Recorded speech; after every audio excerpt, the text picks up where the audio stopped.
Mystery and সাসপেন্সের আজকের নিবেদন ষষ্ঠীপদ চট্টোপাধ্যায় রচিত বিদেহী।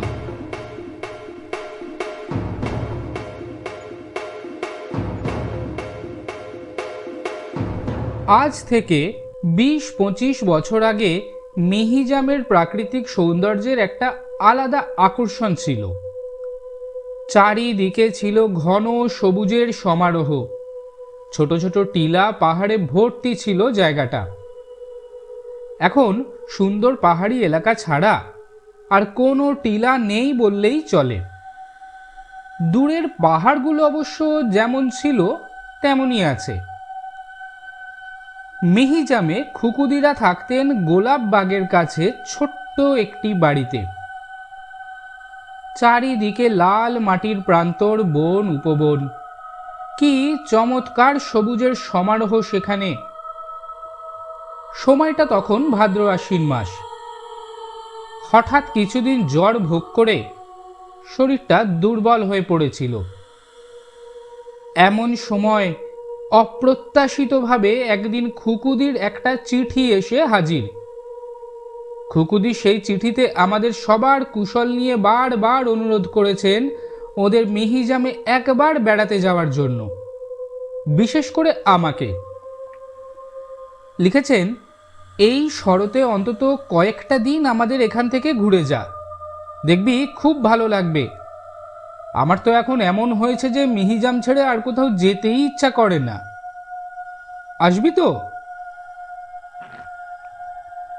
চিঠি পেয়ে আমি তো লাফিয়ে উঠলাম। বাবা মাও উৎসাহিত হলেন খুব। বাবা বললেন, তা কয়েকটা দিন ছেলেটা যদি একটু হাওয়া বদল করে আসে তো মন্দ কি? খুকু যখন অত করে লিখেছে তখন যাক না, শরীরটা ভালো হবে, দুর্বলতাও কাটবে। মায়েরও অমত হলো না, অতএব যাওয়ার দিন ঠিক হলো। বাবার এক বন্ধু ছিলেন রেলের চেকার। উনি প্রায়ই চিত্তরঞ্জন মধুপুর হয়ে ঝাঁঝার দিকে চলে যেতেন। আমাকে একদিন তারই সঙ্গে পাঠিয়ে দেওয়া হলো চিত্তরঞ্জনে। মিহিজাম গেলে চিত্তরঞ্জনেই নামতে হয়, লাইনের এপার আর ওপার। খুকুদিরা তো দারুণ খুশি হলেন আমাকে দেখে। খুকুদির বাবা মা, খুকুদি সকলেরই আনন্দ আর ধরে না। খুকুদি বললেন, তুই এসেছিস, এতে যে আমার কি আনন্দ হচ্ছে তা কি বলবো। প্রায়ই তোর কথা ভাবি, একসঙ্গে ছিলাম কতদিন, এখন আমি একা। আমি বললাম, অনেক দিন পর তোমাকে দেখে আমার খুব আনন্দ হচ্ছে। বাড়ি তো চিনে গেলাম, এখন সময় সুযোগ হলে আমি একাই চলে আসতে পারবো। খুকুদিদের বাড়িটা দোতলা, ওপরে দুটো ঘর, নিচে দুটো। খুকুদির বাবা মা নিচের ঘরে শোন আর খুকুদি ওপরে। খুকুদির পাশের ঘরটাই আমার জন্য বরাদ্দ হলো। আমাকে যে ঘরটায় থাকতে দেওয়া হলো সেই ঘর থেকে দূরে হিল টপের দৃশ্য দেখা যেত খুব ভালোভাবে। বন সবুজে ঘেরা হিলটপের দৃশ্য কি চমৎকার ছিল। জানলা খুললে সুগন্ধ ফুলের সৌরভে মন প্রাণ আমোদিত করে দিত। ঘর দেখে দারুণ খুশি হলাম আমি। খুকুদিকে বললাম, আপনার বাবা এই একটা ভালো কাজ করেছেন, এমন সুন্দর পরিবেশে বাড়িটা কিনেছেন যে তার বলবার নয়। খুকুদি বললেন, এই তো 2 মাস হলো কেনা হয়েছে বাড়িটা। আগে আমরা লাইনের ওপারে আমলদাহিতে থাকতাম। বাবার চাকরির মেয়াদও শেষ হলো, আমরাও বাড়ি কিনে চলে এলাম। মাত্র 10,000 টাকায় পেয়ে গেলাম বাড়িটা। ওই জন্যই তো চিঠি লিখলাম তোকে, আয় এসে ঘুরে যা। ভাগ্যিস এলাম, এরপরে মা বাবাকেও নিয়ে আসব। এমন সুন্দর পরিবেশ। আমার কাছে তো এই বাড়িটা এখন স্বর্গ। দারুণ পছন্দ বাড়িটা। আমারও। যাই হোক, খুকুদিদের আদর যত্নে বেশ ভালোভাবেই কেটে গেল কয়েকটা দিন। মিহিজামকে আমি এমনই ভালোবেসে ফেললাম যে এই জায়গা ছেড়ে আর বাড়ি ফিরে যেতেও ইচ্ছা করলো না। জ্বরের ক্লান্তি দূর হলে দেহ মনেও বল পেলাম। রোজ ভোরে উঠে খুকুদির সঙ্গে বেড়াতে যাওয়া, তারপর আদিবাসী গ্রাম ঘুরে শাল মহুয়ার গন্ধে মেতে ঘরে ফেরা, বেলায় হাট বেড়ানো আর বিকেল হলেই হিলটপে উঠে বসে থাকা। এ কি ভোলবার?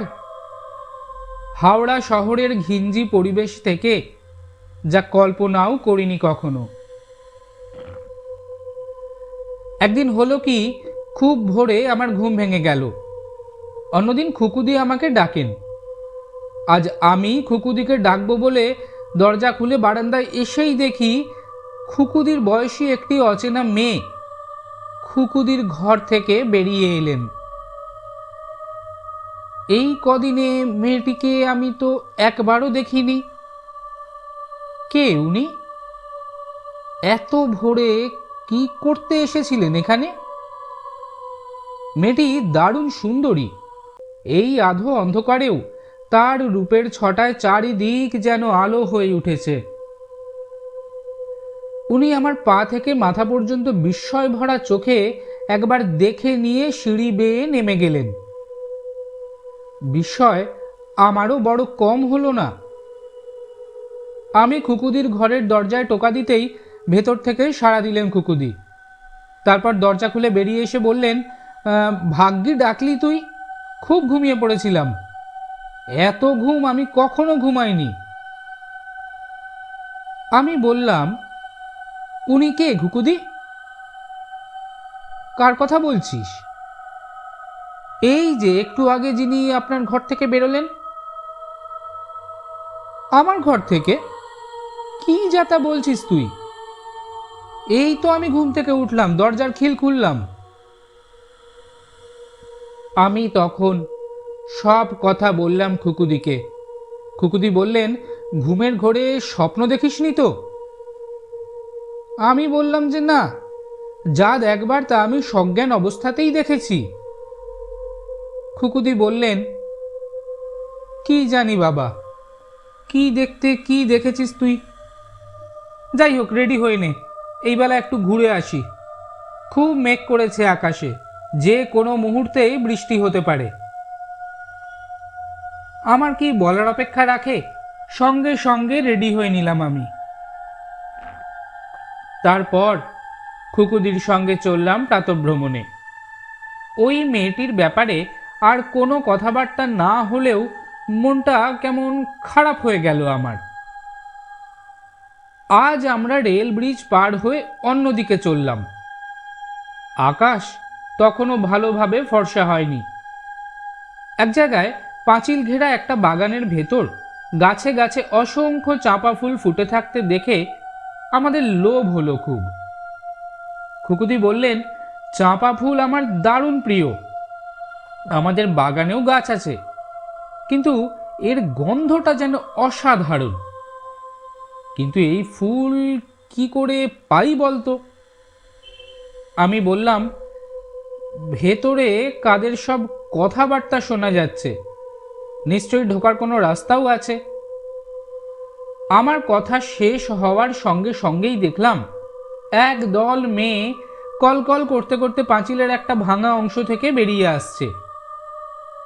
ওরা বেরিয়ে এলে আমরাও ঢুকলাম। খুকুদি আঁচল ভরে ফুল নিতে লাগলেন। আমি একপাশে একটি গোলঞ্চ গাছের গুঁড়িতে ঠেস দিয়ে দাঁড়িয়ে রইলাম। হঠাৎ দেখি একটু আগেই বাড়িতে দেখা সেই মেয়েটি খুকুদির পাশে পাশে থেকে ফুল কুড়িয়ে চলেছেন। খুকুদি তাকে লক্ষ্য না করলেও উনি কিন্তু মাঝে মাঝেই আর চোখে তাকিয়ে দেখছেন আমার দিকে। এমন সময় টপ টপ করে দু একটা বৃষ্টির ফোঁটা আমার গায়ে পড়ল। আমি বললাম, আর না খুকুদি, চলো এবার, না হলে ভিজে যাব আমি। কিন্তু খুকুদি আমার কথা শুনলেনই না। ভিজে ভিজেও ফুল কুড়িয়ে চললেন। বৃষ্টির জল গায়ে পড়তেই সেই মেয়েটি ম্যাজিকের মতো উধাও। আমি কাছে গিয়ে খুকুদির হাত ধরে টান দিতেই খুকুদি যেন স্বাভাবিক হলেন। বললেন, এহ, তুই একেবারে ভিজে গেছিস রে, সবে জ্বর থেকে উঠেছিস তুই, হায় ভগবান। আমি ভয়ে ভয়ে বললাম, খুকুদি, সেই মেয়েটা। কার কথা বলছিস তুই? সেই যাকে তোমার ঘর থেকে বেরিয়ে আসতে দেখেছিলাম। কোথায় সে? এখন কোথায় জানি না, তবে উনি তোমার পাশে পাশে থেকেই তোমার সঙ্গে ফুল তুলছিলেন। খুকুদি আমার একটা হাত শক্ত করে ধরে বাগান থেকে বেরিয়ে আস্তে আস্তে বললেন, তোর কি হয়েছে বলতো আজ? বারবার কাকে দেখছিস তুই? আমি আস্তে করে বললাম, একজনকেই।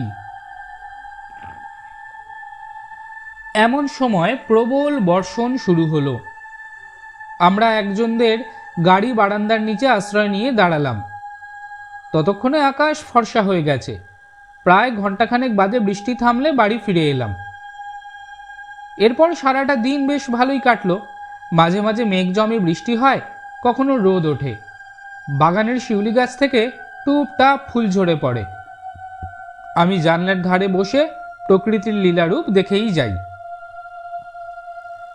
দুপুর গড়িয়ে বিকেল হলে তেড়ে জ্বর এলো খুকুদির। সে কি জ্বর! তার সঙ্গে ভুল বকা। মাথায় আইস ব্যাগ চাপানো হলো। ডাক্তার এলেন, ওষুধ দিয়ে গেলেন। তাই দেখে খুব মন খারাপ হয়ে গেল আমার। এই প্রথম ঘরের জন্য মন কেমন করতে লাগলো। মা বাবার কথা মনে পড়ল, আর একটুও এখানে থাকতে ইচ্ছা করলো না আমার। আজ আর বিকেলে কোথাও আমি বেড়াতে গেলাম না। বাড়ির ছাদে উঠে পায়চারি করে সময় কাটাতে লাগলাম। মাঝে একবার গেলাম খুকুদির ঘরে। খুকুদির তখন জ্ঞান নেই।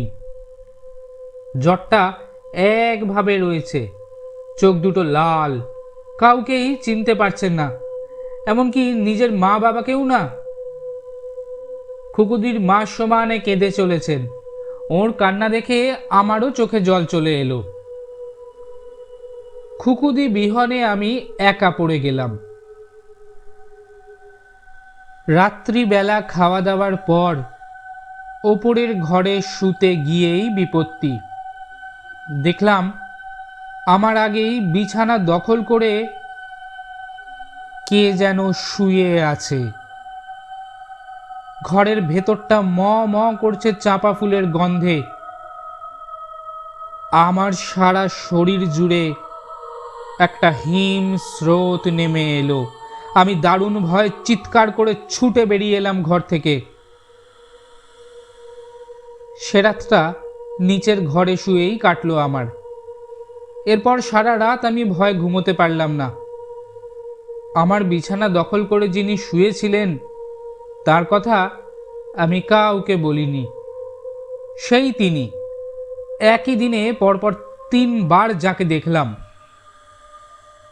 যাই হোক, সকাল হতেই একজন লোককে দিয়ে আমাকে বাড়ি পাঠানোর ব্যবস্থা হলো। তখন বেনারস এক্সপ্রেস চালু ছিল, সেই গাড়িতেই হাওড়ায় এলাম। এর ঠিক 2 দিন পরেই খুকুদি মারা গেলেন। ওর নাকি খুব খারাপ ধরনের ম্যানিনজাইটিস হয়েছিল। পরে অবশ্য বাবার মুখে শুনেছিলাম খুকুদির বাবা যে ভদ্রলোকের কাছ থেকে ওই বাড়িটা কিনেছিলেন তাঁরও একমাত্র মেয়ে ওই রোগেই মারা যান। তবে কি খুকুদির মৃত্যুর দূত হয়ে সেই মেয়েরই কায়াহীন ছায়া এসেছিল খুকুদিকে সতর্ক করতে অথবা কাছে টানতে? কে জানে।